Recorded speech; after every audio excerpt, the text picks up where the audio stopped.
Hello. So in this video, we're going to talk about Christina Olson's book, Weird Science. This is a poetry collection, and it is, as you might reasonably guess, very much rooted in science, which I think is actually kind of cool. It's a book that uses scientific discoveries, scientific principles, controversies, etc., to explore personal experience and interpersonal relationships. And it does it in really interesting ways. So I'm going to read you the first poem in the collection. Consider the coelacanth. I did not look up whether I'm saying that word correctly. Hopefully I am. I'm pronouncing it the way that it looks to me as a reader. So this is Consider the coelacanth.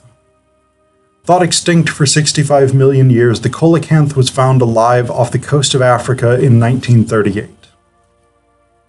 Listen, when fishermen in 2012 split the coelacanth's stomach, they find a snack-sized bag of Lay's. Because the fish is from Indonesian waters, the chip flavor is rasa rumput laut, nori, seaweed. One day in Africa in 1938, and all we know of the fossil record is called to testify in the trial of human fallibility. One South African scientist spent 14 years sailing for another specimen. When one finally surfaced, he hand-carried his catch to East London. The cabbies balked at the smell. Much later, he would take his own life, cyanide. The scientist knew the name of for such discoveries, Lazarus taxon, one that keeps disappearing from the fossil record. Here today, gone tomorrow, consider the coelacanth. Naturally, we'd think it extinct. We want nothing so ugly, so useless as fins. When humans run out of uncharted places, on land we go underwater. Our movie directors lead the way. Or we go to space, like idiot monkeys. When we burn up in re-entry, they call us heroes. Perry, Shackleton, Roy Chapman Andrews, better to explore something unforgiving like ice or deserts than something terrible like the human heart. Pulled onto land, we gulp air, dumb as fishes, our mouths open and close. Poison, says the Englishman, and dies by his own hand. Poisson, say the French, and mean only fish. So this is one that isn't necessarily about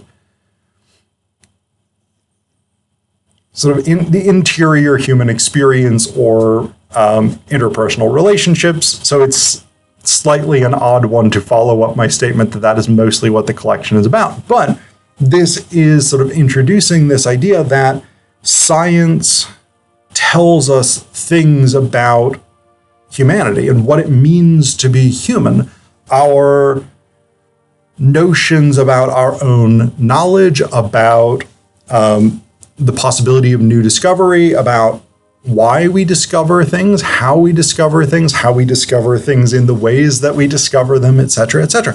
What it means to be human can be understood through our scientific desire for knowledge and for discovery, to find new things. And this is a really important component of the human experience. The next one is much more about the personal experience, the sort of central conception of the self within human beings. So this one is called Pain Jar. I carry my pain in a glass jam jar I keep near my lungs. I like to lie, and I say I can't feel it. Once a month I unscrew the lid and count what it holds. The new pains are hardest. They are gizzard stones, gastroliths, marbles. In this way I am a dinosaur, or a red mullet fish, or a sea lion. When a new pain is let into the jar, the old pains start to sand it down. They are pain mentors. I am not an Apatosaurus. I do not drop the pain stones in my travels. No scientist will track my path. The pain stays with me. The pains stay with me, sorry.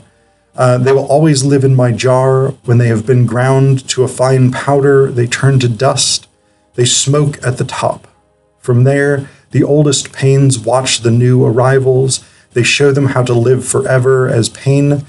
When I walk, the jar knocks at my heart. It sounds like certain birds might. So again, it's this one is maybe less scientific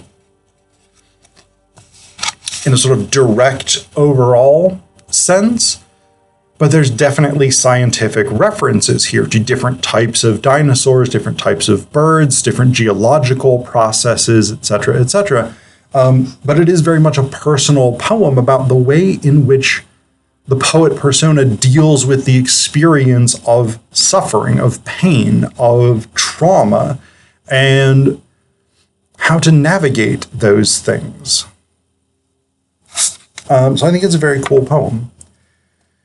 The next one is much more interpersonal and less scientific, I suppose. It's not necessarily as focused on science, although medical care is a component of this.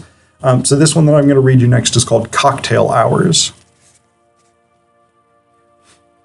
When my father came home from work, he would change into his little red shorts and run his 6 miles. After, he would sit on the stoop and drink a cold, cheap beer.